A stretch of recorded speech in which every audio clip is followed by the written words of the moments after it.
Jesus, thank you, Jesus, thank you, Jesus, thank you, Jesus. How does it feel to finally go pro, dog? Like, that's It's gotta scary. be like a surreal. It's scary. It's scary. Yeah. How much different is it from? How much different is it from like just being amateur and boxing, as a kid, and then finally hitting pros? Like, how much is the difference other than like obviously like competition? It's more or less just like night and day, bro. Like when I was like amateur, like I wasn't really like nervous about like fighting people. Mm-hmm. Like, cause I knew like I had my headgear on, like there was bigger gloves, and I know like they're not like they're like we're the same age, we're the same weight, like they ain't gonna do nothing. And then like with now, like with my last fight, that guy was older than me, he was bigger than me. He didn't look bigger than me though, but he was like he Wait, weighed the more. dude, the first Yeah, dude, yeah, he weighed more than me. was it? Because I know a lot of, and correct me if I'm wrong, but like I'm still trying to learn stuff about boxing. But when it comes to like boxing, I've heard like people in the pros, like they'll even like different fighters, they'll go in, they'll weigh in, and then immediately after they'll just try to pack on weight. Oh yeah. Is it like something like that? Yeah, That's pretty much that's what I did. Like, so when I weighed in at like 125 point, I think like 2 or something like that. And then later by that night, I was like 134. 134. Yeah, I gained like 9 pounds in like like How do you 4 even hours. do that? I don't. It's not healthy. I know it's not It's healthy, not but like, at how all, do you bro. even because I mean, if you eat too much, you'll be lethargic. Yeah. Comes the fight, I would think so. Yeah. And then if you drink water, But then is it more like water You have a weight? day though. So like if you Oh, eat okay. you eat as much as you want like during like the rest of that day, and then you'll sleep it off and you'll feel fine in the morning. So is it like, do you typically usually do just like water and stuff? Yeah, like Going into it? right after weigh-ins, all you want is water. You're not even thinking about food, like, cause you're so dehydrated. Like the last time, like when I weighed in, my first thing I started drinking coconut water, started drinking Pedialyte. I drank like all 3 of them all in one go. All in one go. Yeah, and then Golly. you can't drink in that fast either. Otherwise, you start feeling like sick. Yeah, cause like I mean, anytime I drink a lot of water, like liquid, it makes me feel like I don't know why, but it had, like this effect, like it feels like oil is in my stomach. Yeah, It's like it just feels like it's like that. like weight to it or something. It just feels really weird. Yeah, you don't feel good at all. Do you know who Glow J is? Who? Glow J. That name sounds familiar. Glow. It's he's a TikTok dude, a famous TikTok dude, I think. He like goes on TikTok and he like walks up to people and asks them like, oh, what do you do? Like, how'd you get this car? How'd you get this house? Like, what do you do for work? And just stuff like that. Have you ever seen that? I've seen one like that where buddy asked for like what businesses they're in. I've seen that one. And like what is like their best like financial advice. Yeah, he does those too. It's kind of getting like a little scary like nowadays because it's like when I was on TikTok and it said a verified account on his TikTok. Yeah. And so I commented like because he left a comment saying like if you need help, just let me know. So I go download WhatsApp, get on there. I message him, but it's kind of like seeming a little sketchy. So I go to his Instagram and I text him, and he messaged me back like kind of like a little off settling, like kind of like what do you want, or are you just trying to hear to like copy off me or like get something from me? And I'm like, no, I'm just letting you know you gotta. That seems like a scammer. I'm just trying to figure out. So now I'm pretty sure I got beef with that dude. So Where's he from? I don't know. Yeah, some random dude. I just know he's a TikTok famous dude. That's what I know. And then on top of that, it's just like weird because like it's like really hard to tell because like the whole thing with AI going on where it's like kind of hard to tell. And it's not. I don't want to say scary or like some scared. Scary. I'm like starting to have like, no, because I was watching this one video and it was like, oh well, the older generations have a harder time adjusting to new things, and then the kids will have an easier time going through because they grew up in it. And so I'm like looking at this stuff and I'm like, okay, this account is verified, but why is he texting me like that? And then why does he have like a WhatsApp that seems like a scam? So I'm just like, I don't know if this is like a new trick going around. Was he selling? Was he selling like financial advice? He was just like saying like, oh, well, get into. Do you want to get into my my group chat, or do you want to like? Oh yeah, that's definitely a scammer. So I'm like, okay, cool, but I'm like, but why does the person have a check mark though? Like an official check mark. That's definitely a scammer. So that's what I'm like. Least to say, I think I may have a fight on my hands coming up sometime. We might have a pro I'll put you on the card. Put me on the undercard, bro. Ugh. Okay, we are finally back. Welcome back to another Cloudy Minds podcast where everything gets a little too deep, so we had to take it to the clouds. And today I am here with my boy Izak Carlos. Not only a prodigy, not only a grandmaster of the boxing realm, but an upcoming. He's already professional. Yep. Like he's gonna be a champ. I don't know the brackets of like what, because I'm still trying to learn some of the stuff. But like, what bracket are you in right now as far as like weight class? Well, there's not brackets. It's just like, since I just started, I just gotta keep working my way up to the top, and just keep beating up people like higher. There's like a box rec, and like you get placed on there. I think I'm like, I don't even know where I'm ranked at. But after this fight, I'll get ranked higher. But So you're not like a featherweight or no, I'm featherweight. how does that go? Does it go like, I know it's heavyweight, featherweight, and it gets confusing where I go like featherweight, lightweight, something weight, but it's all like something like feather. It's, I know from 122 it's super bantam, and then featherweight, and then super featherweight, and then lightweight, and like super lightweight, and then welterweight, and then super welterweight, and then middleweight. Why do they have so many I don't classes? know. They have a bunch. I know like the weight classes. I just don't know what their names are. This goes 122, 126, 130, 135, 140, 147, 154, 160, 168, and keeps going up. Is there like a specific reason why they choose to do so much? I don't know if it's because it's like so many fighters, or if it's a specific reason where they'd be like, oh, you have to be 124.3 or 127 to fight at this weight, or 132. Like, why can't they just put like 1, 2, 3 and then have them meet like 130, 180 for heavyweight, like stuff like that. It depends, because like obviously like if me being like 126, I don't want to fight someone that's like 160, and so like you have to have like those weight classes for that reason. But like there's in the contracts you can make like catch weights, and so like if I wanted to fight at like, if I didn't want to fight at 126, I could fight at 128. If I didn't want to fight at 130, I could fight in the middle. Oh, and then if the other person agrees on it and they sign the contract, then we'll meet at 128 and we'll fight. That's crazy that you're doing like contracts and stuff now. Yeah. Okay, so earlier you stated something.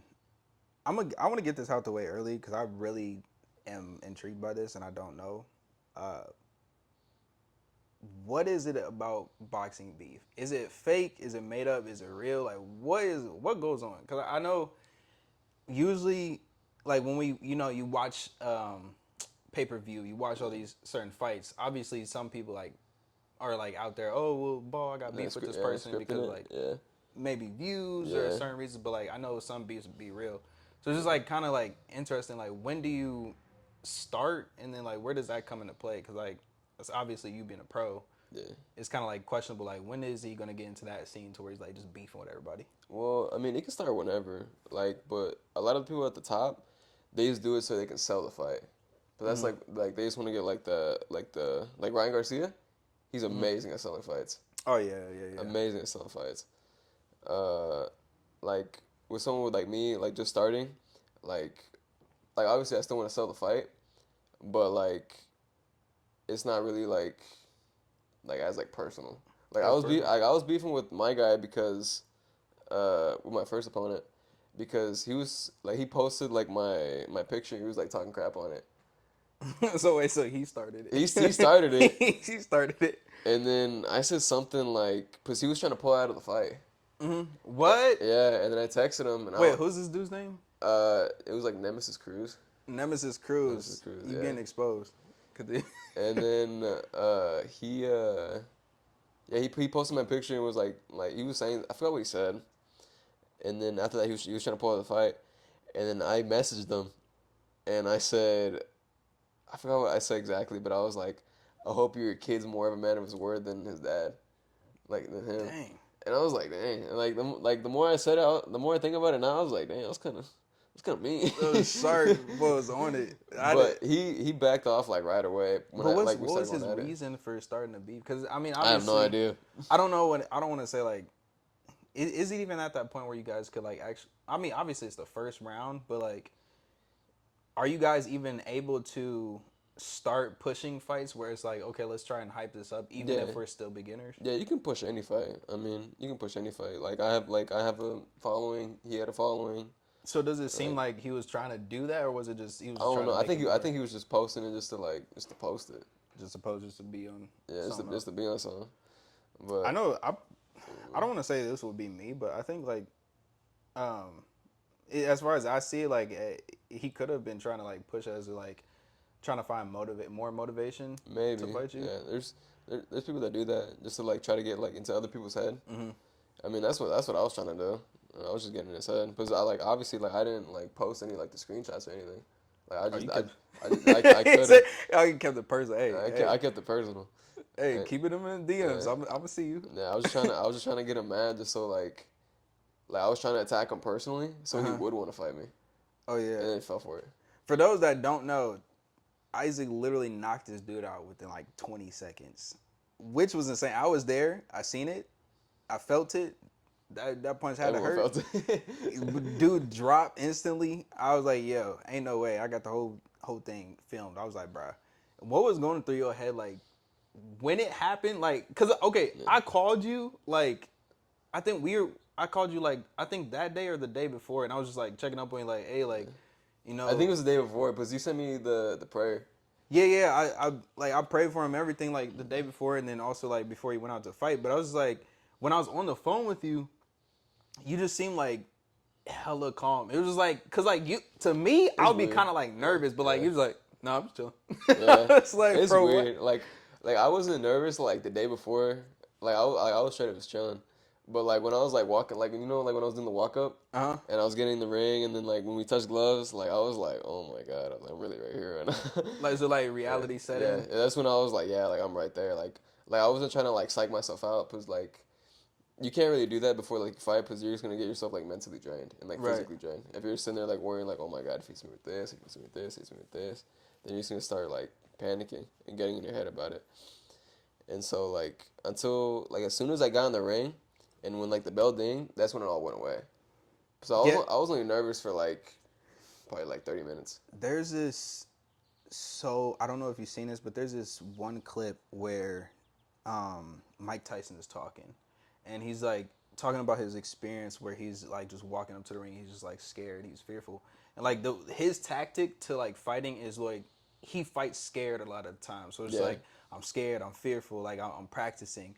I'm blah, blah, blah, I'm doing this, I'm walking out, and I'm doing this, and then I get closer, and I'll get closer, and then it's over, like I'm ready to eat. When I come out, I have supreme confidence, but I'm scared to death. I'm totally afraid. I'm afraid of everything. I'm afraid of losing. I'm afraid of being humiliated, but I'm totally confident. The closer I get to the ring, the more confidence I get. The closer, more confidence I get. The closer, more confidence I get. All during my training, I've been afraid of this man. I thought this man might be capable of beating me. I've dreamed of him beating me. But I always stayed afraid of him. But the closer I get to the ring, I'm more confident. Once I'm in the ring, I'm a god. No one can beat me. And it's just like that sense chills down my spine because like the way that he sees it is kind of like how I see it, like going into things that's like can be a little bit like physically or mentally challenging considering like a fight where I'm kind of like I find because even when I like wrestled.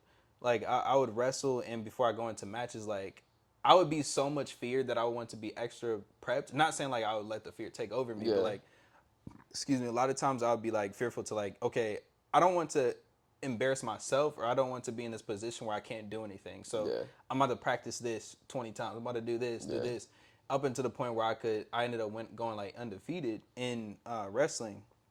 But my question to you, like, do you ever use those triggers of emotion to like turn it around in your favor, or does it just like you just let it subside and then it's just like pure focus? I feel like it's better to like train like that, like to train like to know like you're gonna have to fight for like anything could happen. Anything can happen. Like you have to you have to be prepared because if you're training like all calm and like you're not like scared or anything, then you're not gonna train as hard because you're just gonna be sitting there like just tapping. Like most people that I see like train like that, like not really worried, are usually more cocky. I feel like. Yeah, and those are the ones that get knocked out because they're not ready. Definitely. Would you say that your first opponent was cocky? Well, I guess you did say he was a little scared or seemed like it. I don't know. I mean, I was nervous at the fight. I mean, I don't know what he was feeling. He was probably nervous too, but I feel like we were both nervous. It was just I just landed the better punch. Okay.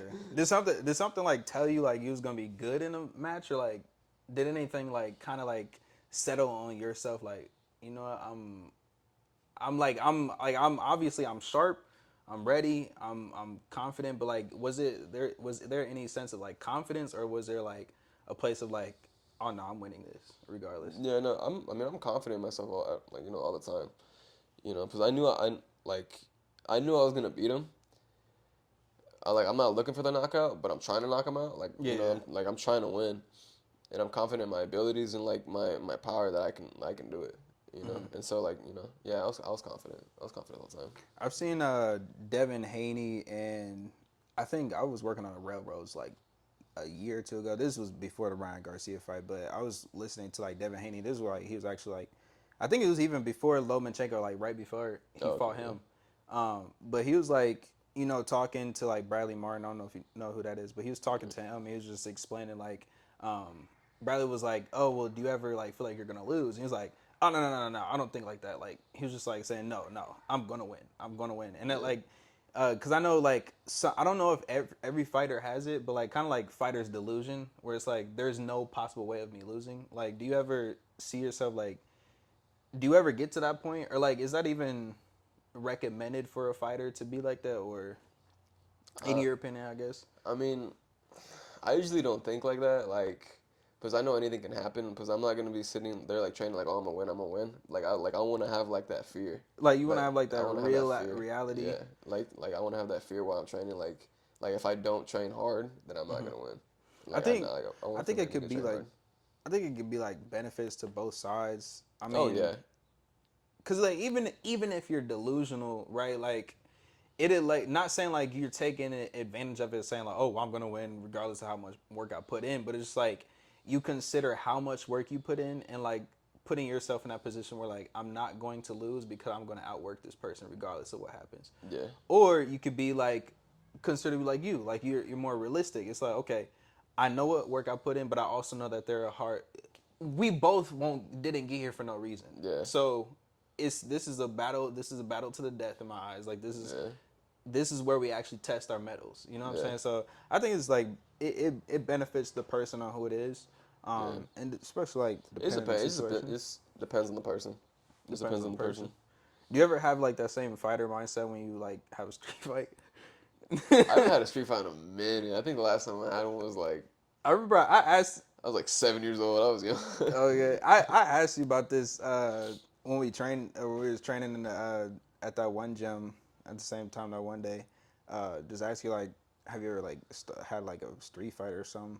What was that experience like that you can remember?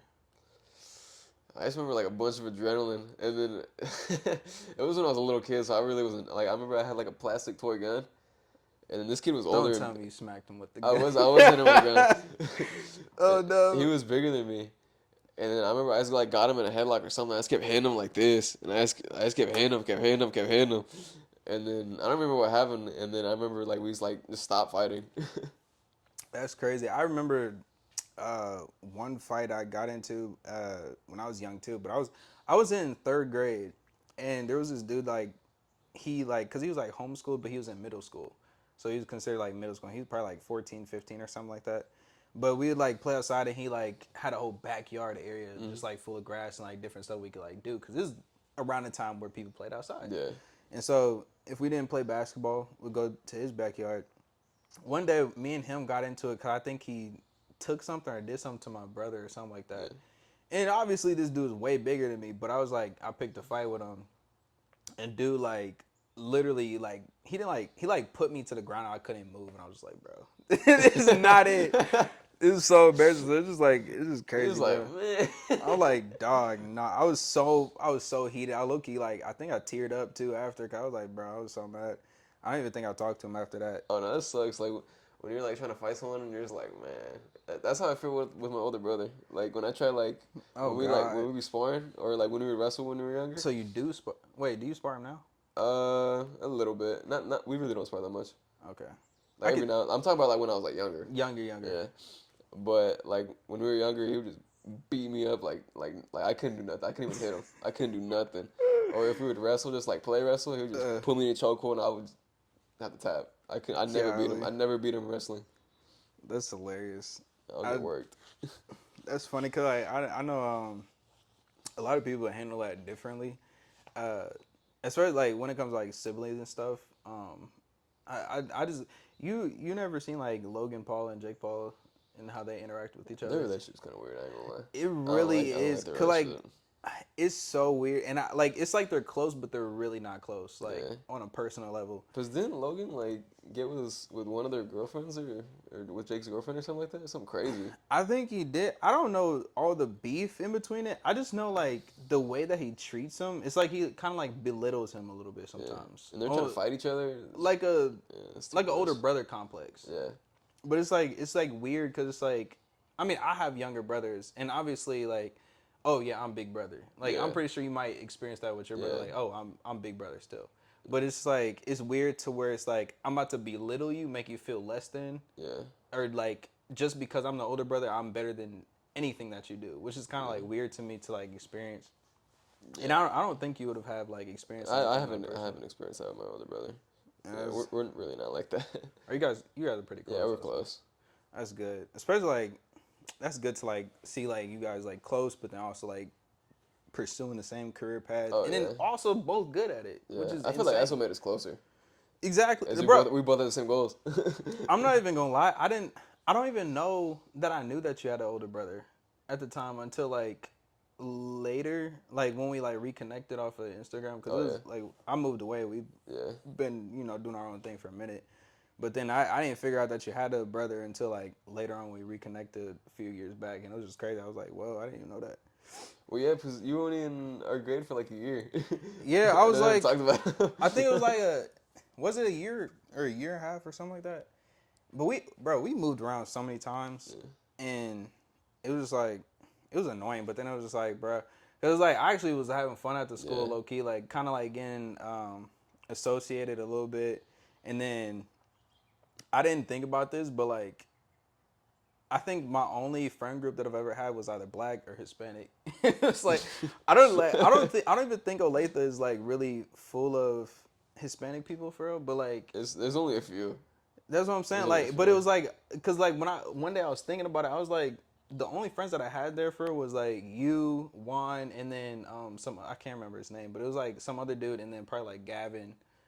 And then a couple of people. I remember Gavin. But it was just like when I was thinking about it, I was like, now that I think about it, cause like one day I told myself, I was like, I don't really think I ever like talked to like Hispanic like friendly, but I was like, wait a minute, yes I have. Yeah. And then it was like weird cause I was like, wait a minute. I think this was Juan started talking to you first. Yeah, I was like, talk to everybody. This is crazy. And there was this one dude. Did you have a mohawk? Yeah. Yeah, I know, bro. Yep. I'm telling you, we was in the same. I know we was in the same class in this one room. I can't remember. Was it our math class? It wasn't even a math class. It was like in a back. Like when you walk out the exit, there's a back room, and then there was like some tall white dude. I think he was like bald or something. Had a little bit of hair. Oh, the science. Was it science? I don't know. It was our science teacher. I don't know if it might have been, but I think it was like an extra curricular too. I'm trying to think. I don't know who would have been. Who was bald and white? The tall guy. It was a few people in there because it was like a study hall room or something like that. I think. Who was it? I don't remember. I don't know. But I did want to ask you though. I was looking at this fight, right? Mm-hmm. And obviously, I think a lot of people can agree that there's quite a bit of corruption going on in the boxing scene. Not all, but a little bit to where it's, it's noticeable. Yeah. What are your thoughts on the Oshaki fight? Oshaki? Yeah. I haven't heard about that. You haven't heard of it? I haven't heard about the Oshaki. Okay, so I don't really know this guy too much. Like obviously I'm still new to like the whole scene, but there's a boxer which he's professional. He's a pro, and he fought this other like foreign Hispanic dude, right? Mm-hmm. And so they were fighting. If you go back and watch the fight, Oshaki literally was hitting him back and forth, real technical. He was playing the game well. He didn't get hit the entire time. However, at the end of it, the judges ruled it a loss for him. Oh, And everybody said that was messed up. Like, was it on? It just happened, ain't it? Yeah, It was just, on. probably like a couple weeks ago, like a week and a half ago. Is his last name Foster? I don't know. O'Shea Foster? I don't know. I just put it as Shaki. I don't know. I don't know. I know who you're talking about. It was O'Shea. O'Shea Foster. He fights at 120 or 130. He looked like he was a little lightweight. Yeah. No, I know who you're talking about. Yeah, nah. They're actually scheduled to fight again. Hmm? Yeah, recently. Just because of like the ruling. Because of that. What? But like, when it comes to like stuff like that, what do you think about? I mean, cause like to me, if I was pro, right, Yeah. and I seen something like that, it kind of would make me lose motivation as far as like winning fights. Cause like, dude, if you gave that to him, why would you know what I'm saying? Not that I won't put my best foot forward, but it's just like kind of puts me in question. Is this even? Oh, you know, it happens. It happens even in the amateurs. Really? Yeah, it happens. It happens everywhere. I mean, there's nothing you really can do because like you can't really like reverse like the scores. I think there's only been like a few people that have ever been able to do that. Like reverse the scoring. It's just a bit just a power position or or like if it was like really like one sided. And then that's not what I thought. It's happened a lot before, but like. Doesn't happen to you. No, it's happened to me before. It's happened. True? Yeah, it's happened to me a few times. It happened to me at the Olympic trials. Olympic trial. Wait, trials is just like The trials for Olympics. Wait, hold on. So you were trying out for the Olympics, and then they did that to you when you were trying to try out for it. No, I was heartbroken. I'm not gonna. They got a video of it. I have one. I want to see it. I'll send it to you. That's crazy. I was heartbroken because this guy was like he wasn't even hitting me. Like he was just like he was going like this, and all the punches were like right here, and like right here and right here. Just like I was sitting there dodging everything. I would go boom boom, and I would hit him. So he just kept going like this. What's counted as a hit?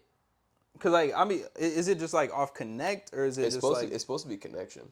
So they assumed that it was connecting. I don't even know what they're doing, but it was a 5-0, and I was just like, I mean, there's nothing you really can do. Like even with like the O'Shea, it's like you can't leave it to the judges. So like when it comes to like boxing, like the boxing technicalities and rules, when you like hit somebody, so like you hit them with a jab, and then you hit them with a hook, are those points counted differently because of the what was thrown, or is it like just straight off a hit? So if It's just off of hits. Just straight off hit. Yeah, like if I hit you with like a 1-2, and then like I scored 2 points, and if you hit me with like a hook, then that's just 1. And then I'm assuming if you TKO somebody, like, or not TKO, but like they fall or drop, that's extra points. Yeah, it is. It's I think it's an automatic like 10-8 round. 10-8. 10-8. What's that? So like when they do like the rank like the scores, so it's either they give like the winning corner like a 10, and then the losing like a 9. And so like if the winner he's gonna get a 10 and he dropped the other guy, then it's a 10-8. 10-A or 10-8? 10-8. 10-8. Okay. So it goes like 10-8, 10-8, 10-7. I think the lowest is like 10-6. And that's when like that guy's getting like beat up like bad. Oh, okay. So it's just like a comparison score. Yeah. Almost. Okay, that makes sense. Yeah, that's. And then they just add them all up at the very end, and whoever they got winning wins.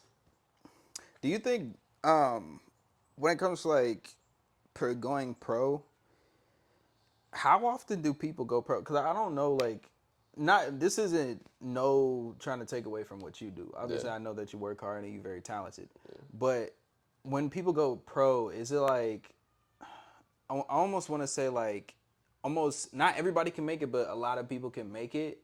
But it's just more so determine, okay, who's actually handpicked out of the. Let's say everybody can be a cop, or everybody can go through the training to get to the cop role. But like if you want to be FBI, you gotta be able to do some extra, this, and that. Yeah. So as far as like the professional boxing realm, how easy or how hard is it to be a pro? And then as far as like accelerating from there, what's the difference? Like to actually fight as like a pro, Yeah. you just need like an ID, like a federal ID, and then like your blood work done, and then like if you have someone that can fight you a match, you can just get in the ring like that. Oh, so it's not It's not that hard at all. But like to actually be like good and like exceed at it, you have to be like you have to train like all the pretty time. exceptional. Yeah, like it's even with it's like with any other sport. Like Uh-huh. anyone else can go freely play it. Doesn't Okay, mean like you're makes gonna make it like it's like the NFL or anything like that. Right. Okay, I see what you're saying now. Cause I was thinking about, I was like, cause I know Deontay Wilder, like he, around my age right now, he ended up going pro at this age. Yeah. But it was like, everybody was like, oh, he's so late. But then I was like thinking like, well, how did he have time to get to the pro if he's, you know what I'm saying? Like he's already pushing that He's age. built himself up. So like, say if I was to start boxing, right? Yeah. And I'm like training with you, and I'm training with like other professionals, and then I want to fight like next month. I could do that, right? Yeah. In a pro fight. Mm-hmm. You could. Have you ever? Do you know anybody that like went pro like all of a sudden? Not like all of a sudden, but like kind of like late, as in besides Deontay Wilder, but like say like kind of started extremely late, went pro immediately, and then actually went successful. I don't know anyone off the top of my head. No, everyone that I've like known that's gone pro has been like people that I've like grown up with boxing. And those are like the only people like when I started boxing at like 8, like it was like the same people that I was training with, sparring with, fighting with, like, and then like when I'm now 21, like all of them have gone pro. Who's like besides your brother? Who's pro that you know now that might be in the scene still? Boxing. That's good. Yeah, or like up there, I guess, Probably to say in rankings. my good friend Marco. Another one of my homies from he's originally from Ulysses, Kansas, but he's trains out of LA now. Alan Garcia, my other friend that used to train with me, Eric Priest. Alan Garcia, he's related to Ryan? No, he's it's just another Mexican guy. Oh, okay. But they fight at the same weight though. Okay. Let me think who else. Eric Priest, my brother, obviously my brother. My other friend Noah, he's good. I'm trying to think who else. If I forgot anyone else, I'm sorry. It's okay. There's so many. Yeah, there's a lot. Another one of my friends, Yair, he's very good. But around Kansas, there's a lot of really good ones. It's kind of hard to. I mean, even like coming out of Kansas City, it doesn't seem like, I don't know if it's just like the effect of being at your own state, or it just seems like Kansas City gets overlooked a lot of the time. Oh, yeah. Just in general, when it comes to Oh, yeah. talent, Oh, yeah. professions, different things. And so it's just like when it like, I don't know how you look at the city, but when I say the city, I mean like obviously both Kansas and city. Excuse me, we all come from the same place technically. Yeah. But it's just like weird to know that like we have so much potential here, but like a lot of times it doesn't go anywhere. But like you do have like those sleazy world goals. You have obviously you and your brother. I really have a high confidence in you guys. And then also like even my brother, like he's about to be like a top drummer, but he's coming out of Kansas City. Yeah. But it's just weird because it's like a lot of times we have that, but then we don't get no recognition for any of it. I feel like there's a lot of hating here too. I ain't gonna lie. You know what? I think I'm about to say this. I think Kansas people, not everybody, but a lot of people that I've met in Kansas are hella fake. Yeah. Like real fake. Like there's a lot of haters. I'm not gonna lie. Real fake. If you ever move to Kansas City, like whatever one, be mindful who like you cool with, because I'm telling you, it's a lot of fake people. Yeah. Like a lot of my friends are like some of like the realest people I know, but like there's some other people that I do know that I'm like yeah, no, like there's people that like even like that have happened with me like just recently, like they'd be like, oh yeah bro, I'm going to your fight, like bro, let me sponsor you, Never nothing. I was like, bro, like why would you just waste my time texting I'm me? not gonna lie. I didn't, bro, because I was like, I want to support, but I didn't want to do you like that. So I was like, I gotta like, I'm gonna figure, because now I'm not one of those type of people to just like, just flake for no reason to do you like that. But I was like, hey, like I want to sponsor, and then also, I just want like I still want to support in some way, but I don't want to make it seem fake. Cause it's just something about like, I talked to my brother about this the other day, like just asking him like, what's your experience like, just making it or just even being in your field or position, like when you weren't where you were, like kind of like what was the span of like people in general? Because I know a lot of times, like obviously I've known you for some years, and obviously we don't talk too often, but we have reconnected on some level. Yeah. And so it's just like when you look at certain people, it's like some people won't talk to you at all, but then it's just like as soon as like you blow up or like say you like get some major title fight and it's against like Ryan Garcia or something, or you go out to tour, you start making a song and a song blows up, then it's like somebody wants to reconnect with you. Yeah, and so there's a lot of like that fake love. yeah, and that to fake me love. is just like weird because like even when I think about it now, and I don't know if you see it in this same lens, but like when you think about, okay, I'm doing all this stuff now, support me now, like support me now, like while I'm doing it, or like show me some type of consideration to what I do. Yeah. And so when you don't do it, it's like when you come now, it's just like it makes me feel weird because like to me it makes me feel weird because I do love people and I have I do want to connect with people in some way, but like I don't want to feel like I'm having to force myself or kind of like shut it down, but like it's because of what you showed me first. You know what I'm saying? So it just makes me feel weird. I don't know if you like if you do experience it, like if you were to experience it, how would you handle it? If that was happening to me, like I don't know, like if some of the people that have messaged me that were like, oh bro, like this and that, like I'm gonna go to your fight, let me sponsor you, this and that, and then like they message me like later talking about like, oh, like let me do this and that. I'm like, bro, you didn't support me like when I just started, like when I actually like would need it. You had like, your chance, like you had your chance, like, and then like it's like why you like even trying to come into it like now, like you're just trying to hop into the bandwagon now. It's just like nah, you just can't. I don't get why people ban. I don't know if it's like just not say like a sense of, I don't know what it is. It's just like it just comes off weird or it doesn't seem right. Just because it's like say even they do accept you back or not accept you back because it make it sound like a breakup. But I'm just saying like I'm just saying like if you were around that person, right, and you met them or say you didn't retain it. Say they do accept you back in that way, right? Oh, like yeah, we're cool. Like what are you looking for to gain if it's not?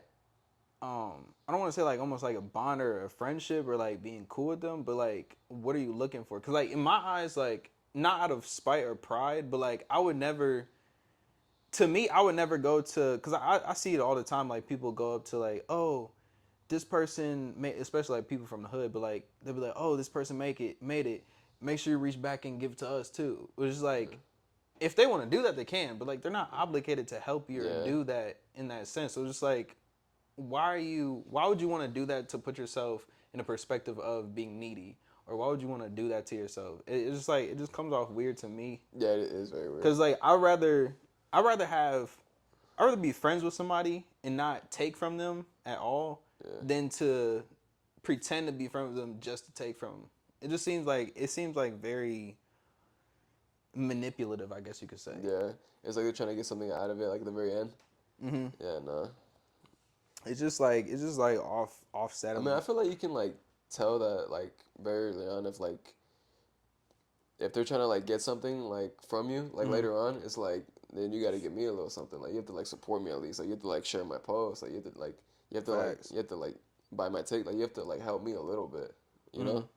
Kind of like a. So you see it like as long as it's like more like a platonic thing where both parties are gaining. Yeah, like some type like of way. like if you support me, I'll support you. Okay. That's what I think. A lot of it. I don't think that's. I think that's like a form of like networking. I guess you Yeah. could say. Yeah. As far as like you going into like business side of it. Oh, you know, you scratch my back, I scratch yours. Yeah. Almost. I know. There's. How did you get that car? Because I was gonna ask you that. I was gonna wait. Okay. For people that can't see it or don't know, like what car do you have right now? I have a Camaro 2015 2SS. Okay. And that's stock. I know it is not stock. Oh, I have long so tube you headers. got some stuff under the hood. Watching. Cold air intake. It's lowered by 2 inches. Straight piped. Oh shoot! Wait, did you buy that like off the lot and fix it up, or did you like No, buy it from somewhere? I bought it with the long tube headers, the cold air intake, and straight piped. Like the side skirts, the louvers. I put that on. Okay. So you a little bit of handyman then. A little bit. And do little screws here and there. A little something. Little screws. What made you want to get a Camaro, and then like what was the process of getting it? Was like, do you get paid for pro fights? Yeah, I got paid for my last one, but this was when I wasn't. This was just me working. Oh, just straight working. Yeah, that was just from straight working. I wasn't even pro yet. Okay. Yeah. Do you ever see yourself? Do you like when you go pro? Like not pro, but like when you make it. Would you like ball out? Just like I've always thought about that. Would you be more conservative? Like, let me. I don't know. Okay. Like, I've seen like you see what Floyd Mayweather just posted. No. Like, he posted himself with like a big old like Louis Vuitton bag, but it was literally from like here to like here, and it was like this big, and I was just like, bro, like what are you carrying in that bag? That's why I was just like, bro, like it's stupid. Like I'd rather just have like a regular like next like, upcoming fighter. regular like Nike backpack. Like I don't think I'd buy stupid stuff like that because I would be like why would I even need that? That's kind of how I am. Like I would say more like conservative. Yeah. More so with like my money, because it's like, I mean, you get an A and B car, or you get this. Not you can still live in luxury, obviously. Yeah. But like, if you really think about it, you get this big old mansion house. Only 1, 2, 3 people are living in it, and like I mean. Yeah. Especially if you travel a lot, like I'm usually not here. Now, obviously, live to the right according to your needs. Like, obviously, if you're a millionaire, you probably shouldn't be living in like the projects. Oh yeah, no. For a couple reasons, but then also you're taking a house from somebody that actually needs it. Yeah. But just like thinking about like stuff like that, just like I can relate to that. Just as far as like not wanting to ball out for no reason. Obviously, you might have like your spurts here and there. Like I feel like I'd be like a little bit more like modest with like all my like purchases. Like I'd probably modesty. I'd probably buy more like cars. I'm not gonna lie, but that's you'd buy more cars. I'd probably buy cars. What's just because I like cars. When you get the first biggest check, what's the first thing you would get? I'd probably give it to my parents. Okay. Just because I mean they've supported me like throughout my whole career, like from when I was like 8 years old as an amateur till now. Is there who trained? Did your dad? My train dad you? trains me. My dad trains me. Okay. So he was like one of them dads like, hey. Gloves. Pretty much. Gloves. Pretty much. Fight. You're like, get your headgear. I was like, man. But he's training me my whole life. And then my mom, like when I'm like cutting weight and stuff, she's the one that's making like all my food. And so she's the one that's like getting me right, making me like turkey, chicken, rice. Even though like when you're eating like all the meal preps, you're like, man, like it starts to suck because you keep eating the same thing over and over again. But like, I'm just very appreciative for like my mom like doing that. But it helps me cut weight easier. Do you think your mother's perspective at all like has changed as far as just seeing you go pro and seeing you actually doing like more things, and also like your brother? Is it like more so like has she changed at all in any, not in a bad way, but like just like certain demeanors towards you, like, or does she like, oh, that's my baby, I don't care if you fight nobody or not, I don't care. That's a good question. I think she's starting to like, well, it's not like she's always like she like obviously she loves us, but I feel like she like loves us more now. Like obviously. Ooh, like, why you say that? Because me and my brother are fighting, like, and like at the end of the day, like we're fighting. Like our lives could change like that. Like we could literally That's like scary. and she's like appreciating like us being like the way we are now before like it like God forbid like I get hit in the back of the head and I'm like I can't talk Like anymore. that one dude, Pritchard, is it Pritchard? Richard- Collin or Richard Collin? I think so. It's But you like know what I'm Richard talking- yeah, Pritchard or yeah. something. Yeah, and then he's like, he has to be taken care of like for the rest of his life now. You know, That's yeah. I saw Deontay Wilder like breaking down from stuff like that, and like even like because like I want to get into I don't even want to say boxing. Like I do want to get into boxing, but like I just want to like learn some type of martial arts. But anytime you walk into a discipline, wrestling, boxing, fencing, for whatever, like it doesn't matter. Like a discipline with your physical body is very dangerous, Yeah. and you're putting your life and your health at risk. Yeah. And so, even like when like before your first pro match, because I was like I already know like what you're about to step into. Like as soon as you step into this ring, like from here on out, you're playing a gamble almost. Yeah, like every I'm match. literally gambling with my life. And so it's like I was like, bro, that's why I prayed for you, because I was like, bro, Yeah. I was like, I can only imagine, like obviously like have a good time, but like this is still dangerous. It's really dangerous. It like off rip, like even in the amateurs off rip, like your life could be altered. You know what I'm Yeah. saying? Like, and it's really dark to say, but like you're effing up your body literally for the entertainment of other people. I know. Like like the thing. I like mean, the that's thing the about truth of it. Like it's wild, and I mean like it's for entertainment. some people do it to like feed their families. Some people do it for a certain reason, but like the mass majority of it is to entertain, and it's just a scary thing to actually see that. Do you ever like talk to your brother concerning? I don't know why, but like your brother, like every time I see your brother like on socials and stuff or like in person, it's like he seems like I know he seems like a very quiet person, but like it's like hard to envision him like actually like talking for real. Like I don't think I've ever seen him actually talk. Oh no, he's always chilling. He's always chilling. No, like with like interviews, but like with interviews he'd be talking and stuff like that. But like, and like with like me and like other people. But like at the gym, like he's usually like he's just there to work. Like he's just locked in. He makes me think Snake Eyes. You know who Snake Eyes is? Yeah. That person like he's like just quiet, just blank face. He, like even like I've watched some of his clips like in boxing, like literally straight face. Like he gets hit, just sits there. I was like, That's bro, what people have said freak? before. Like when he's like walking out, like there's like no emotion to his face. It's just walking out to the ring. And it's just like, dang. Do you find that kind of scary? Like It's scary. I don't think I could do that. I don't think I could do that.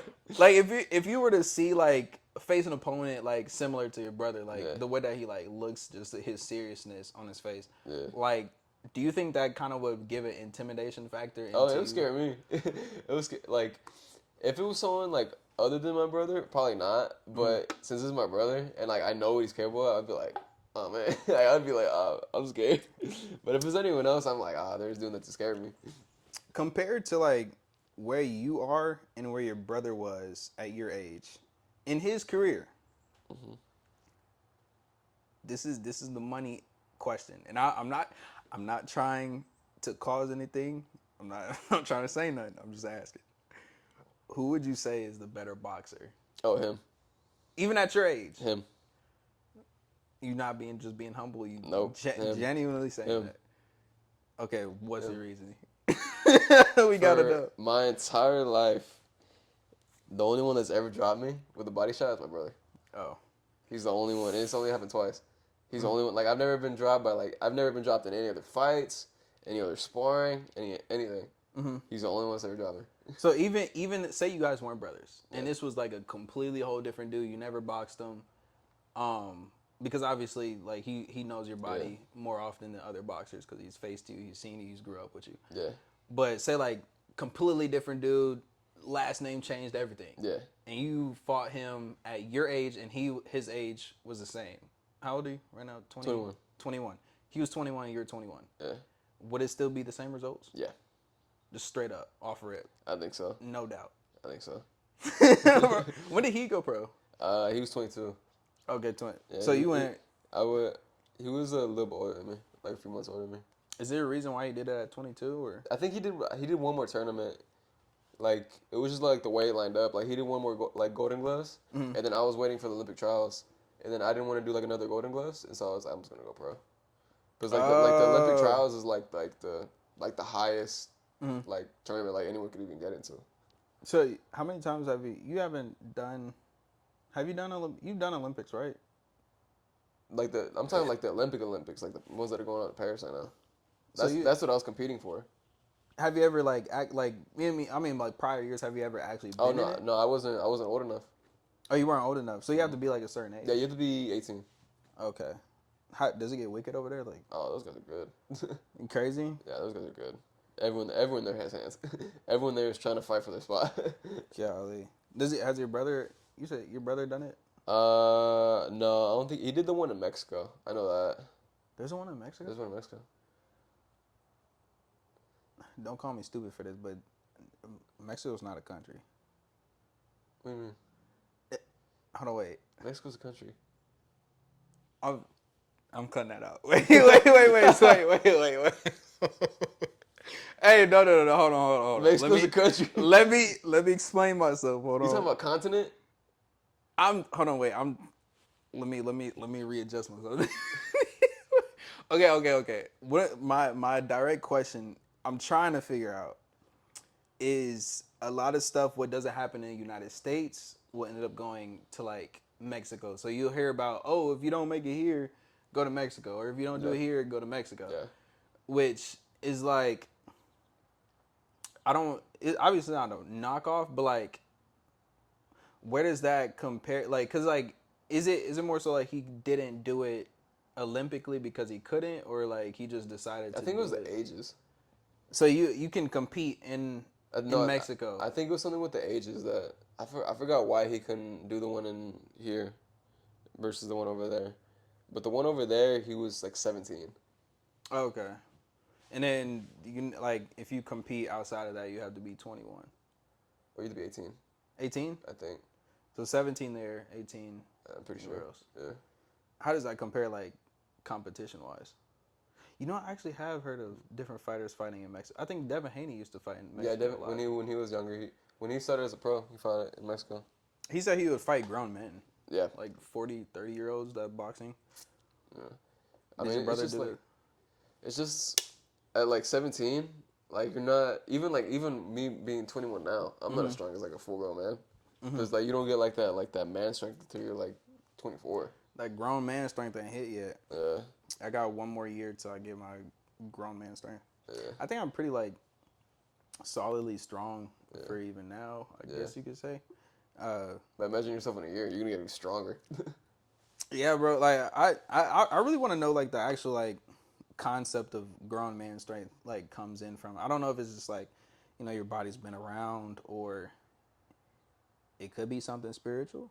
It could be something mental, or just the development of your body. Maybe like at a certain time, your body develops in a weird, odd way to where it's like it just functions differently. That's what I've heard.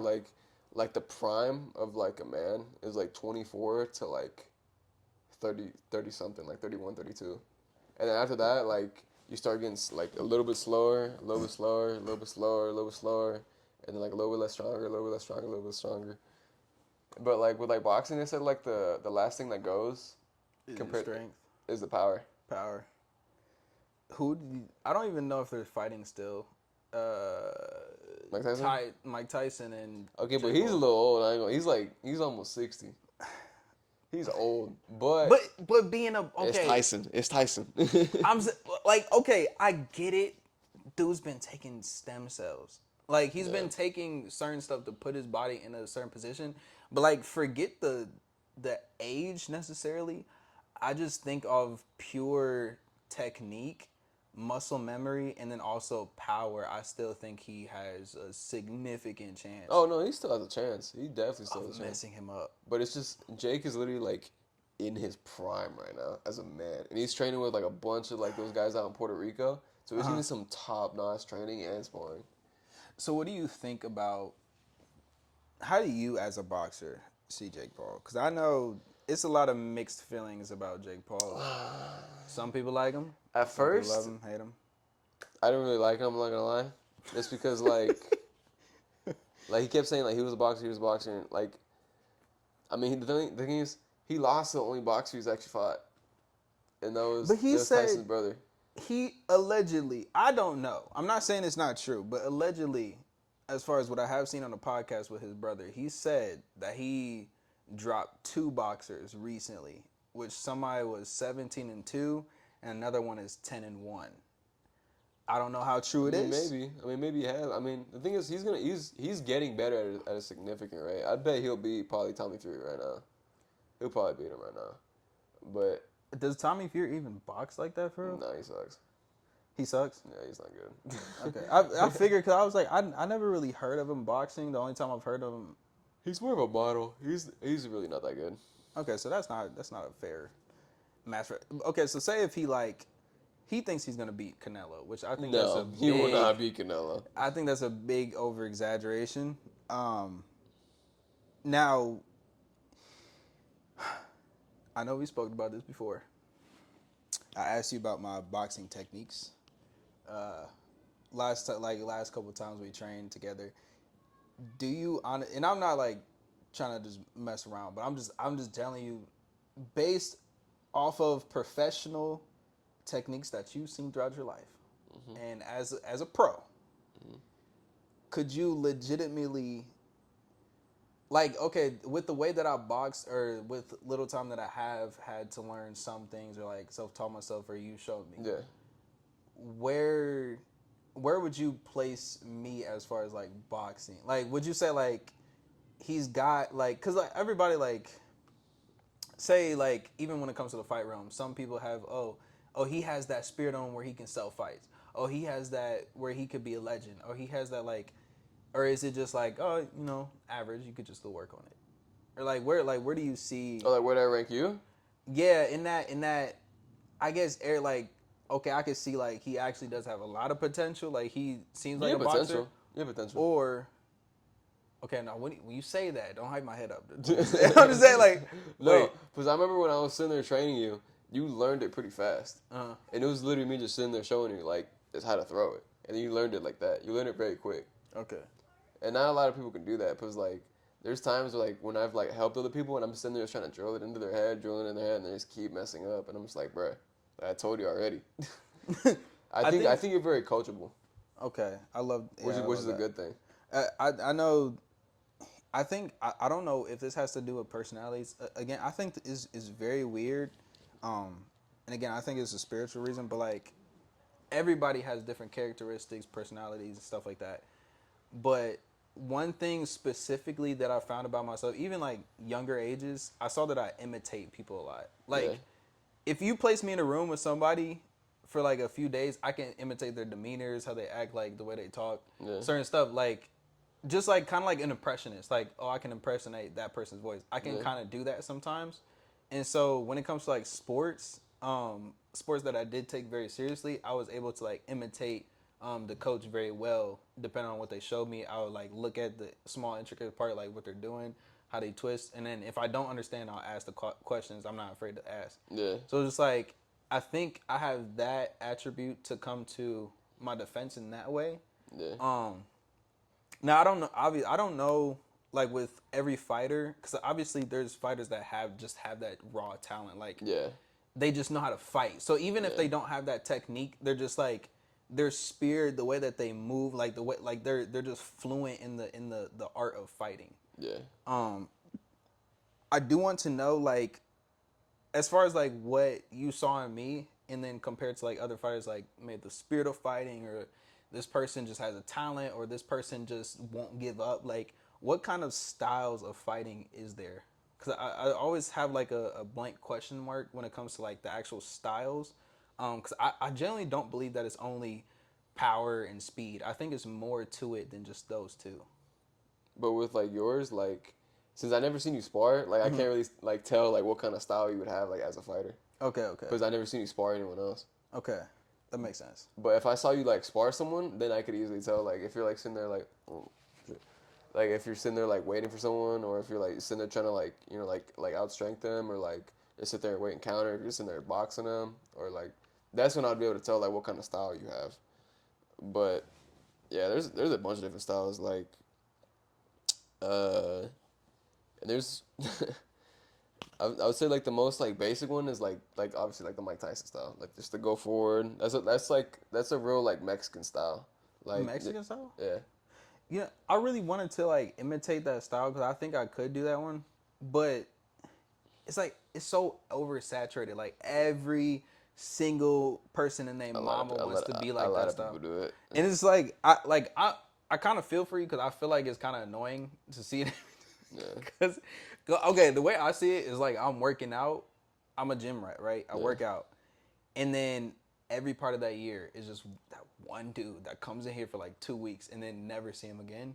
Oh, but like yeah, that it's just happens like all the time. I feel like it's that Oh, same annoyance to where it's like do something else. Like what are you doing? Like stop doing that. You're not Mike Tyson. You're not There's a lot the of people same that do that. size. Like I'll see like people like in between our size or like even like skinnier still trying bob and weave like that. Like dude, Yeah, no. as soon as they're trying to wind up, it's like, bro. I It's feel like like silly. it just depends on like your body type too. Like, and even that, it really doesn't even depend on that either. It's just like what you're comfortable with fighting with. Like me, like I'm not comfortable with fighting like that. Like I just think because You like a sniper, I feel like. oh yeah, As far as like just I'd seeing rather be spar right in here the and gym. just dink. Yeah, like seeing you like spar in the gym, and even from your first match, it's like you're really like I really think like even your brother. I think you guys are like really just snipers because like you guys like you're paying attention, but it's just like you're very particular about. Oh yeah. Okay, snap here, snap We're there. both like, counter punchers.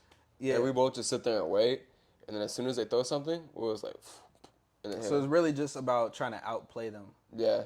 Cause I could see. Obviously, I really would take that.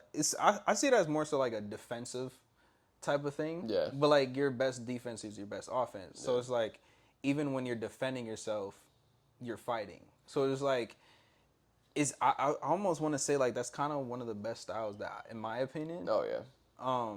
Just because if It's one of the hardest to beat too. you throw, you mess up, I'm gonna mess you up. Yeah. Like like it's all contingent upon how you do it. So it's more pressure on you. And it's better with like our body styles too, because me and him are both like really tall and really long. Like our arms are stupid long. Okay, so when I've sparred people before, well, I would say like my brother or like friends or something. Yeah. I think it's more so just because I'm not familiar with it. I haven't like actually like trained or done too much with it like in the boxing realm to where I know what to do. So like I'll just counter. Mm-hmm. Would you say like I'm more of a like? Cause I kind of want you like diagnose me real quick, like kind of like tell like based off of your own opinion, do you think I should lean towards counter or do you think I should lean towards a different type of style based on body composition and then also It just depends the on. style? That's the thing. When like, I've seen like short people outbox taller people. Mm. It just depends on like what you're more comfortable with and what you feel like better with. I mean, the thing is like with each person you fight, you're gonna have to adapt no matter what. But like Right. you don't want to have to like adapt to fight like their fight. You have to adapt so they fight your fight, which is kind of weird. But like if you're fighting like let's say like me being really tall and I'm fighting some short dude and he's trying to like Mike Tyson me, and then he keeps getting in, like inside and like he keeps hitting me.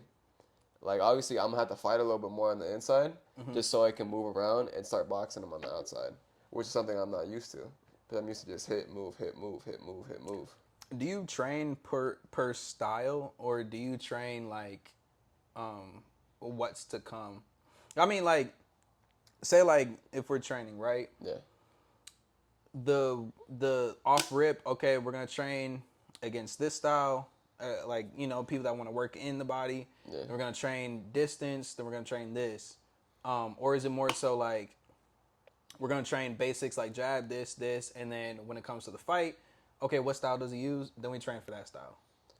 Well, with like the amateurs, like you really didn't like know like how like a lot of these people fought, and that's why like it's a little bit different in the pros. Like in the pros, like you can kind of like look up and see like how this person kind of fights. Like the guy I'm fighting next is a southpaw, and so I'm gonna be sparring nothing but southpaws all next week. Southpaw It's is the other way. the correct way. It's with the right hand out front and the left hand in the back. Wait. Okay, so southpaw is when you fight with your dominant hand. No, southpaw was when your left is your dominant hand. Bruh, I had this confused. Okay, so no matter what, southpaw is right. Yeah, for face. southpaw is this way. Wow. And orthodox is this way. I thought orthodox was like, I thought southpaw was like your dominant hand in front, and then orthodox was the opposite because you're doing something unorthodox that was like. Oh no, that's what I thought. Nah. So I can box both ways, but I feel more comfortable when my power hand is leading instead of like, because I heard somebody say like, oh, machine gun right here, like with your left hand, and then your right hand is supposed to be a sniper for like them precision shots that you really want to take them out. But I find it more comfortable with like my right hand in front, and I don't. I know a lot of people that are like that. I know a lot of lefties that are like that. I know it might be weird technically in the boxing realm a little bit, but like, there's a word I was trying to like, because it's something about it that makes it seem different. I think it's just like a natural fight stance instead of like being too technical. Just because like, okay, I'm about to fight this dude. Like, I'm not really thinking about my footing too much. Yeah. But like, say like your first fight. Yeah. Your first ever fight. You're not really thinking about boxing maybe on the, like, you know, the street. And, oh, I'm just going to put my hands up. Like, is my right hand forward. But like, I think even when it translates to the boxing realm, it's just like, it just seems more familiar. Like, if I was in a street fight, I would probably use this side. So I just translated it. Or do you think that would probably be messing somebody up if they did that? This depends. Like, a lot of people are like different. Like, I can fight both sides, but I'm more comfortable with like orthodox. And so if I was to fight someone, I'm gonna be more orthodox. But like, I can fight someone like southpaw too. But if you like, because I've been training orthodox for like 10 years, and I just started learning how to switch like 2 years ago. Okay. And I'm still not that good at it. So I feel like if you decide to go like which one, like you can learn both at the same time, right? But if you start like southpaw and you keep learning how to do southpaw, you're gonna get better at it. Okay. I want to know more about you, dog. Like, I just want to know like more stuff about you. So like, when it comes to, obviously, you're Hispanic. Yeah. Did you grow up in Mexico, or like did you grow up in like these, like, not to say like I'm not trying to seem like, I'm just saying like in general, have you grown up outside of the US, or like did you grow up here? I grew up in the US. I grew up in like born, raised, everything. Yeah. Were your parents like also? No, I'm mixed. So my dad was actually born in Mexico. Okay. And then my mom was born here in the States. I've seen your mom a couple. I think she follows me on. I follow her on Facebook. You follow Team Carlos? The Team Carlos or the team? I think I follow all of it. I don't even know. Yeah. I just seen well, you probably seen. I posted her. But so like your dad is from Mexico. Yeah. Your mom is from here. Yeah. Where did she like grow up here? I think she grew up in Texas and in Kansas. Texas. I think it was Austin. Austin, Texas is right by Mexico, right? Not just Texas, the state, but like, is Austin? I don't know where Austin's at. I don't know either. I actually don't know where Austin. I think Houston is more closer to the border. Okay. Cause I was gonna say if Houston's at the. I was gonna say if she's like right by the border, then it kind of makes sense how they met. No, they met in Kansas. They met here? Yeah. What? My dad came over. Oh.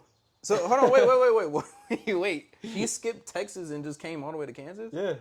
Why did he come to Kansas? He had family here. Okay.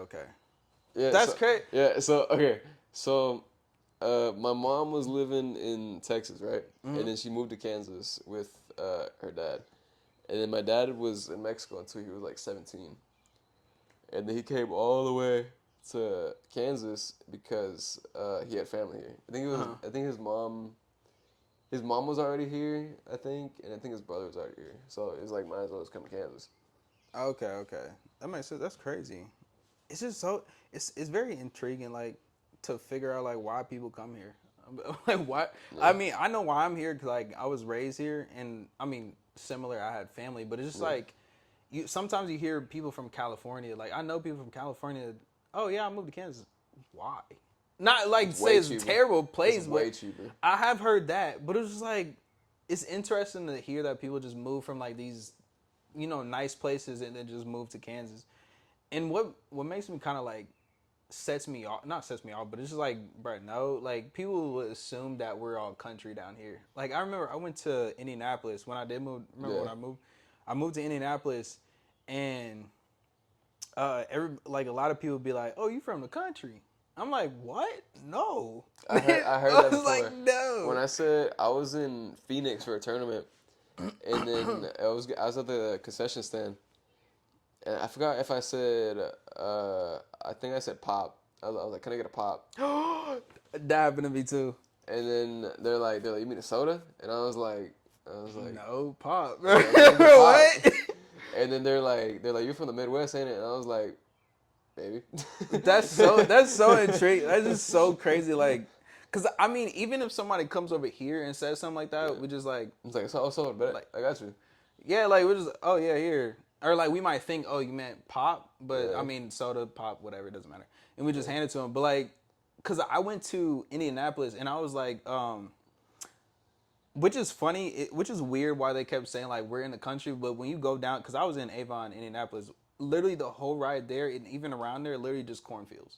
Ooh. Cornfields, literally fields of like grass, and they say we're country. I'm like, that's country. That's country. That's what I'm saying. And like they have like small like city stuff, but it was just like a lot like the outskirts, 30 minutes away. It was just like grass, bunch of like stuff like that. So it was just like weird. But anyway, so I actually played football down there. When I was in football practice, the coach was talking and he was just like, blah blah da da da, or I think he was saying something about trying to stay away from certain stuff. Like we got a game coming up, blah blah. Don't drink no soda pop. I'm like, what? I've heard soda. He said soda pop. I've never heard. I was like, I don't think I've ever said soda pop. That's what I'm saying. I'm like, pop. That has to be the most countryest thing I've ever heard in my life. I was like, soda pop is wild.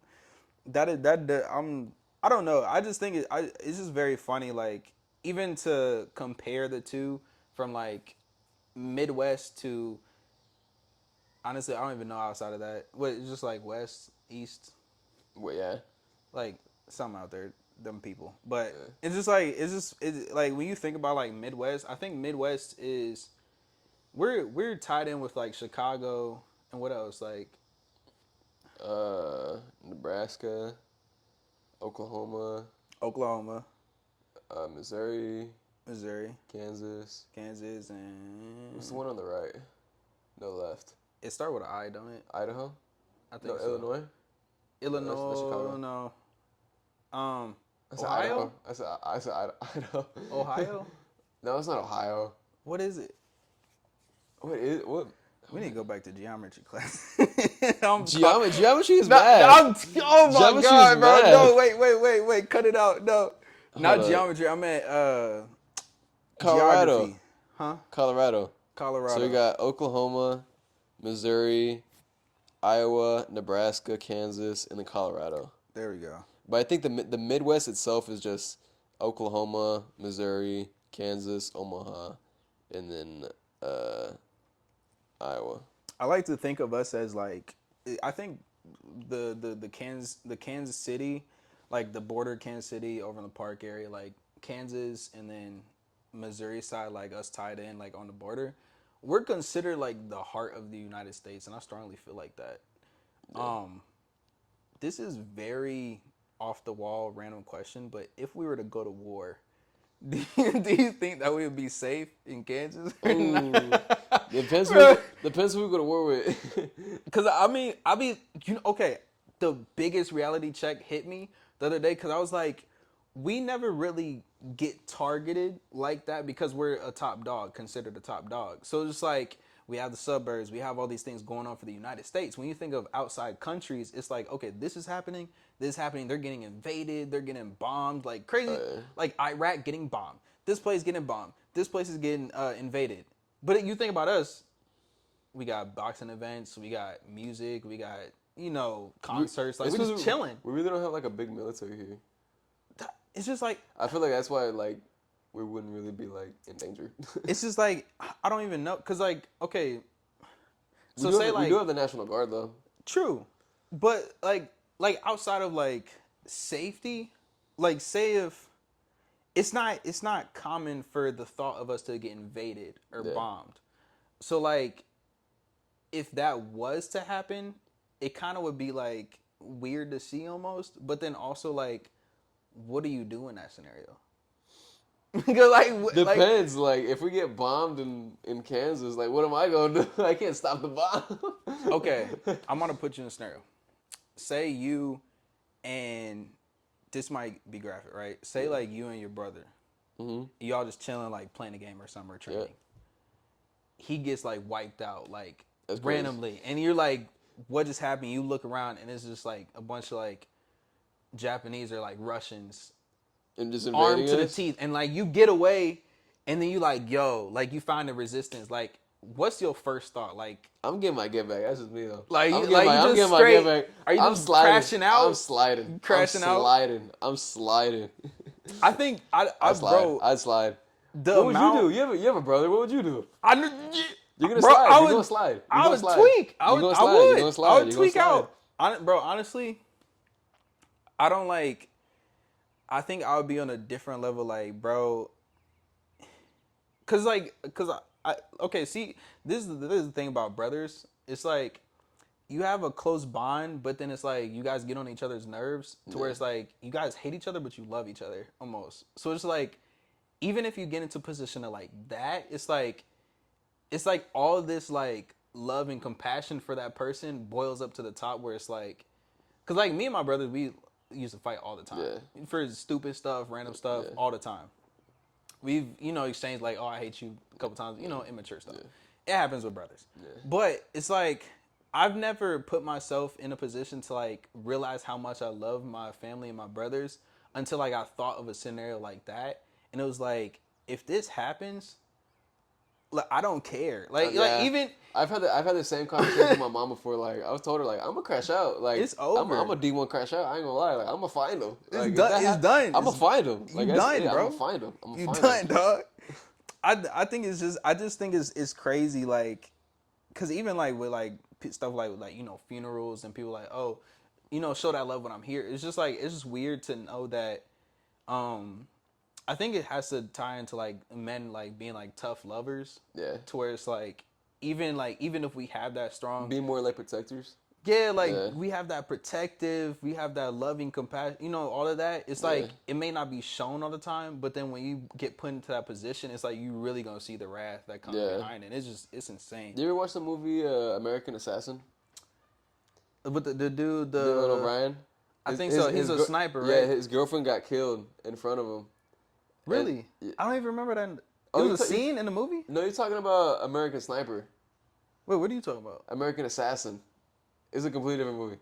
So okay. This movie, Dylan O'Brien, his girlfriend got shot by some terrorists on the beach as he proposed to her. Oh, it's a big movie. I know what you're talking about. And then he starts training himself to go kill those guys. That's what I would do. That's what I would do. Crash out like that. I'm not gonna lie. Crash out like that. That's what I would do. That's exactly what I would do.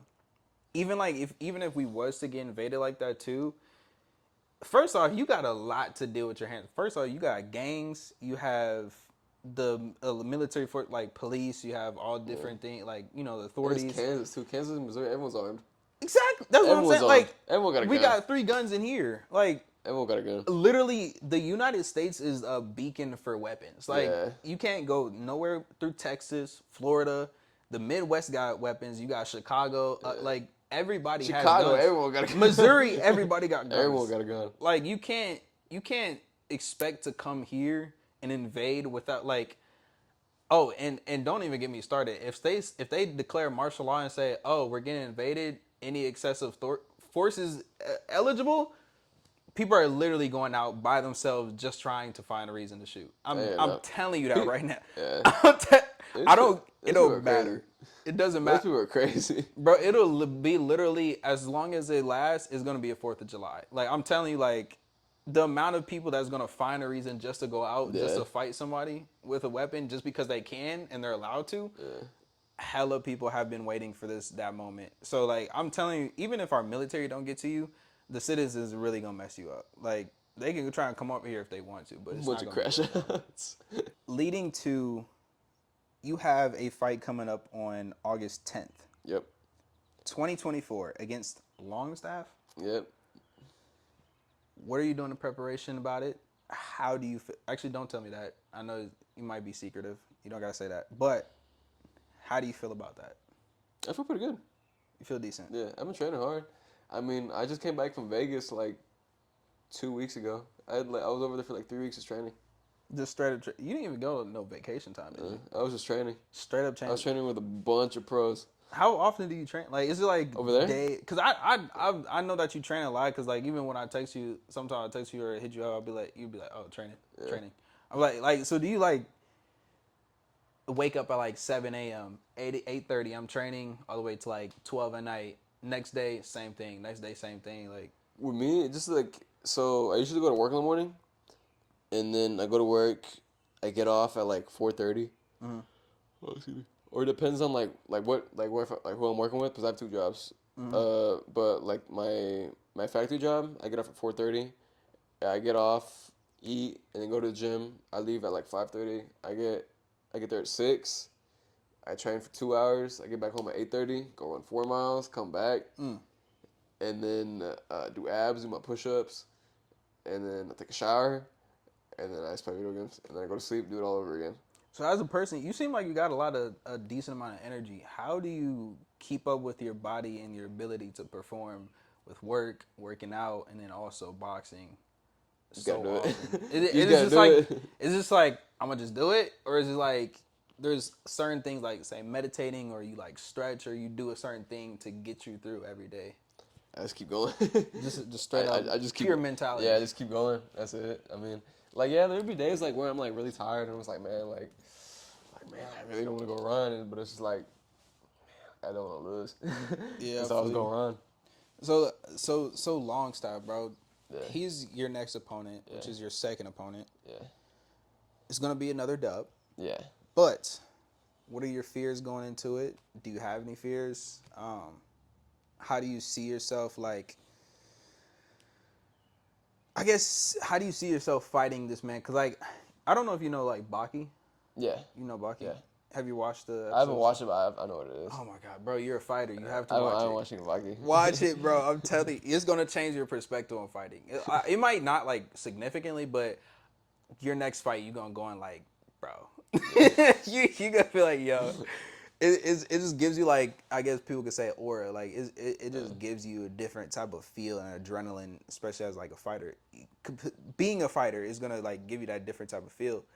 But just watching, like, Baki has, like, some of these, in some episodes, like, when he's about to fight somebody, he, like, not meditates, but, like, he envisions them to where they actually appear before him. And it's not, like, just shadow boxing, but it's shadow boxing. So, say I entered into the pros, right? Yeah. And I had to fight you, Yeah. right? And before the match, I'm like in a room and I'm literally envisioning the embodiment of you in front of me. Like everything, like to where like I'm actually envisioning your fighting style, the way you move, like how you look, like everything. And so while I'm fighting, I'm literally fighting as if I'm fighting you. But it's like in the show, it's as if he's literally fighting the person. Like he's actually getting hit and everything. So it's just crazy. So like, do you ever get to a place where when you're fighting your opponents to where like you're more so thinking about or meditating on, okay, this is my opponent, I'm locking into this person, or is it just like it's any other fight? Let me just train as hard as I can. For this fight and for like all my fights, it's always just to think about winning that fight. Mm-hmm. That's all I do. Just think about winning that fight. I don't really like go into fights like, oh, like this is just another fight. Like as a pro now, like I know like this is like my record matters. Like I have to win, and like I have to train as hard as I can to win. And yeah, it's just I low-key should start watching I'm Baki. I'm That's got me telling thinking you. about Baki right now. I'm telling you, bro. I gotta Hey, start watching it. look, hey, if you don't do nothing else, if you don't got training, I'm telling you, just watch I gotta start watching one Baki. episode. It'll like start, cause like even like when I started like when I could like make it out to the boxing, like, and I was Yeah. training with you guys a little bit, I watched like I binge watched the Baki universe thing, but like the way that it's just, cause like it's like even not like even just being new to the fighting scene, it like put me in a perspective where it's like, oh my goodness, I relate to this so much. Yeah. Towards like, yo, you understand, like this is the actual embodiment of a fighter. Like some stuff is a little bit over exaggerated, obviously, because it's a cartoon and an anime. But it's like when you think about it, I don't want to give too much away, but like part of the spin-offs was literally all about, okay, we are the top, we are the best of the best, like nobody can touch us in skill, level, power, no matter what it comes to, nobody can beat us.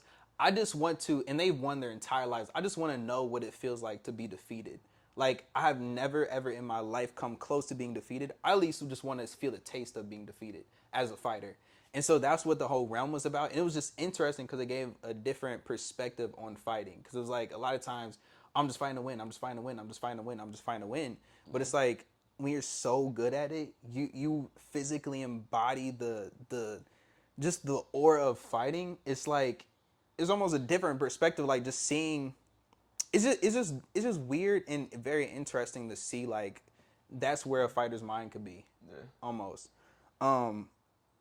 This is, I know a lot of people say, like, I don't know if you had a coach say this. A coach has told me, like, during football practice, your football or like physical activity is 10% about the body, 90% about the brain.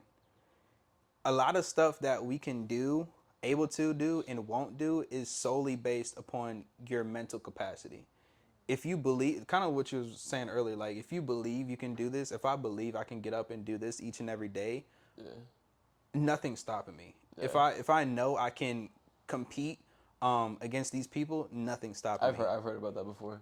Yeah, and so like, where was I going with this? I'm trying to figure out where I was going. So when it comes to like that, it's like, dang it, I was going somewhere with it. I'm trying to figure out what I was about to say. I was talking about the Baki. I was talking about the 10% and the 90%. 10% and 90%. It was about to be so deep. I was about to go somewhere. Dang it, what was I saying? Crap, what was I saying? It had to, cause okay. You was cooking too. I don't remember what you were saying. Oh my God, why does that happen? Cause like when it comes to the 90% and the 10%, I don't know if I was about to relate it back to you or I was about to say something about it. Lord help me. I'm trying to remember what it was. Where was I going? Okay, the Baki thing. The Baki thing threw both of us off. I know, I know, bro. The Baki thing, and then I went somewhere after that. I was talking about the 90%, the 10%. Forget, I don't know. Hopefully it'll come back to me. But basically, when it comes to like the brain and how things function, it's just very interesting to see what you can accomplish and do, just solely based off of your brain capacity. Yeah. It's just like believing in like that, like you can do it. Yeah, it's dang it, bro. I don't remember where you're going. It was so crazy because I was about to say something because like it actually was a genuine question. I'm trying to remember what it was. It had to do with Lord Jesus, help me remember. It had to do with something so significant. I know it did. It was something crazy, bro. I can't even remember. I don't even know. Oh my God, that's gonna kill me. That's gonna tear me. That's gonna tear me up. I hate when I text me later and stuff. be like, bro, can you call me? Bro, that's what I'm saying. I hate when I forget stuff. And it was like such a good question because like I literally just thought of it, and it actually was hitting in my head. I don't know. I can't remember. If I remember, I'll probably just hit you up later. Okay, so I could not live with myself without getting out the question that I was trying to figure out earlier. So I eventually remembered what I was trying to say, and I had that conversation with Isaac and found a way to implement and edit it into this video. So I just hope you guys have been enjoying this video so far, enjoying this podcast so far, and enjoy the rest of this video. Remember to like and subscribe and comment and share if you loved it. Thank y'all for tuning in. Appreciate y'all. What I was trying to segue into is that one time I was at work, right? I was at work, and I know that a lot of champions do this, and kind of like coming from what I was talking about Baki was because of their fighting abilities, and the level of just the level that people can be as like a warrior or as a champion or whatever. It's like you almost have to have a different type of level of mentality.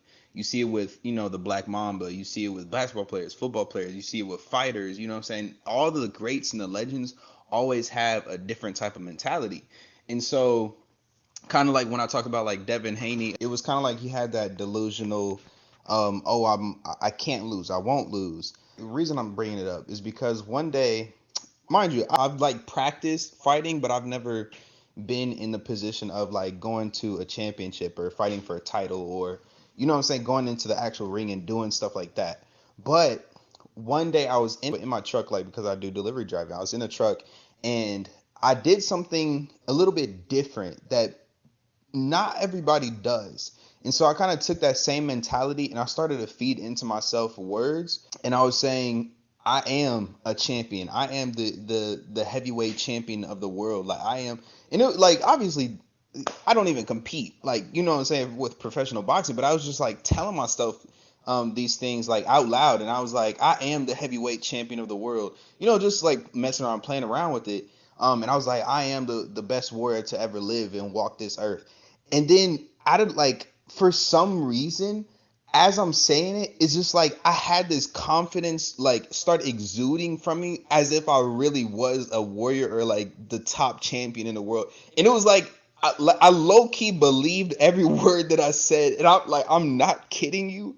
I'm not kidding you at all. But like I literally thought that I was like dead serious, like a top champion or a top like world-class champion, whatever. I just think it's funny, like I said, like how coaches see everything from, okay, it's 90% mentality, 10% physical. Like, taking that into note, would you say that if anybody is that what you would believe makes a champion? Is that something that you would believe that actually like pushes somebody into that unknown realm or unknown place where not a lot of many people can make it?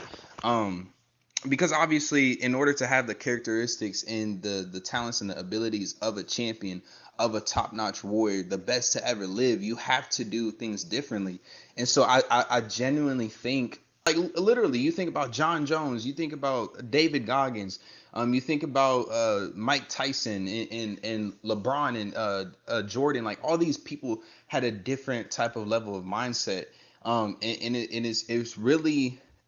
I don't think that it really starts with the physical body necessarily, but it's really that alter and that change in the mind to say, I am the best. I will be the best. I am the best. Like it's just crazy to think about. And especially for me, because like I'm not in that space or realm, but like even to put myself into that thinking, it was like it was almost like I leveled myself up. Would you say like that's what it takes to be a world-class champion? Like I know you're not there yet, but as you being on the like the path to be a champion or to be at that top-notch level, do you think that it more so takes the mentality over like talent and skill? Obviously, knowing that you have to have both, all of the attributes, but like, do you think that mentality is really what's going to define maybe you as a boxer in the long run, or just like even upcoming like younger people trying to walk in the same steps as you?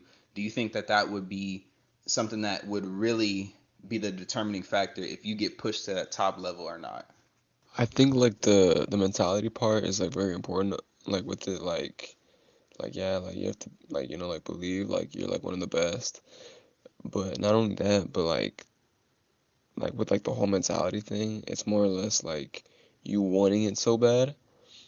Like if you're wanting something and like let's say like for me instance, like I want to be a world champion. And I keep saying I want to be a world champion, I want to be a world champion, I want to be a world champion. And then so like I have to put in all the extra work so I can become a world champion. And it's more or less just about wanting it. Like if you really, really want something, you're gonna go out of your way to achieve it. And that's why I think like the mentality part is like very important with it too. Like yeah, like you have to be like I'm one of the best, I'm one of the best, I'm one of the best. And so you actually believe you can do it, but you also have to want it too. That's fair. That's a good point. So, What's the significance behind the tattoos? My I know, tattoos? yeah, everybody has like, some people just get tattoos. Yeah. Some people have them correlate to something I'll specific. show them on the camera. So this one right here is my older brother's signature. You got your brother's signature? Yeah. Right there. Wait, what? Okay, what made you get that? Was that just like a BS like conversation? I was like, bro, No. what if like you just signed my arm, bro? No, Like, I was did. it like I got a it as a surprise. surprise? Yeah. Wait, how'd you Yeah. get it signed if he didn't do it? Wait, like, did you take like one of his I signatures? took his signature. What did he say? He was just like, no, but like he wants to get mine, but I really don't have like my signature like that as good as his. You haven't practiced your signature, My signature is not that good. bro? I used to like. My handwriting's really bad. Like, I remember, shake. I remember I was in like middle school and high school. I used to practice my signature because I was like, one day I'm gonna be famous. I gotta have this down. So I just like kept practicing in a notebook. I should have done that. I was not doing that. Bro, you should. I just go home, just hey. And the thing about a signature, you write your name in cursive, but you can style it any way you want. Yeah, it's a styling part. I Is don't have a good style yet. I mean, I have a little bit of something, but it's not as good. Cause my handwriting is still just bad. Do you do anything outside of like boxing, like as far as like working on just in school. general? Homeschool? No, I'm like college. Oh, you just do college? Yeah. What are you studying for? Well, after I get my associates, I'm gonna go into radiology tech school. Radiology tech school. What is that? It's like the I don't know how to like describe it, but like I want to assume that's like being on the radio. no, it's like people that be doing like the scans and stuff, Like what scans? like the MRIs or like stuff like that. Checking it like X-ray type. Yeah, like X-ray stuff. Okay, and it's not the ones that you go in the tube for like MRI or anything. It's like something else. I feel like no, they be doing Similar, that. but something else. Yeah, it's like that. Okay. Dang, that's even. I'm still thinking. It's the people that be doing that, and then this one right here is my mom and dad's birthdays. Yeah. And then I have this one. That's a nice piece. Yeah. And this one's just an Aztec warrior that I've always liked. Yeah. And it has my mom's eyes. And it's just, You got your mom's. You are very deeply connected to your family. I see. Yeah. Like off rip, just Yeah. it seems like very deeply. And then I have another one up here, and it says, "Because of them, I will not fall," on my collarbone. And it's a matching one with my brother. Mm-hmm. But it's another quote that goes with my mom. And then Hold on. So you all three have yeah, a tattoo that match up. Yeah, so me and my brother have this one. Uh-huh. Because of them, I will not fall. And I forgot what my mom says. I'm just having a brain fart right now. But it goes along with this. Okay. And then my dad wants to get another one. And then I'm actually going back to Mexico, so I'm probably gonna get some more.